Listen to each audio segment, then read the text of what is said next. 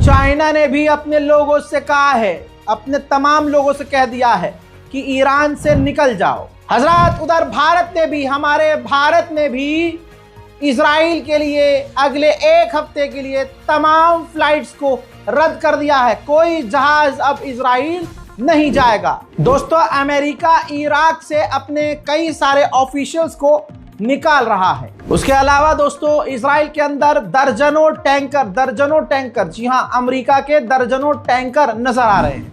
IAEA ने कहा है कि अभी भी ईरान के पास अच्छा खासा यूरेनियम है और ईरान के पास जितना यूरेनियम है उसका 60% यूरेनियम तो इस्फहान न्यूक्लियर फैसिलिटी में आज भी सुरक्षित है। अमेरिका ने उस न्यूक्लियर फैसिलिटी पर हमला किया था लेकिन सब कुछ सुरक्षित है।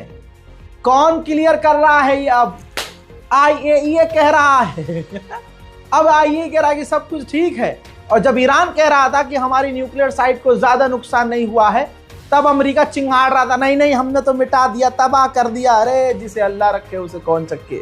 मेरे दोस्तों, IAEA ने कहा है कि 60% इस्फहान के ही न्यूक्लियर फैसिलिटी में ईरान का यूरेनियम है और ईरान हमें वहां की जांच करने दे। हजरात, इसके अलावा इजराइल को देखा जा रहा है, तस्वीर सामने आ रही है कि इजराइल पूरे इजराइल के अंदर अपने आयरन डोम तैनात कर रहा है। तो भैया कुछ तो होने वाला है। अमेरिकी ऑफिशियल से एक इजरायली रब्बी धार्मिक गुरु कह रहा है कि हम बहुत एक्साइटेड हैं कि अमेरिका ईरान पर हमला करने वाला है। सुन लीजिए।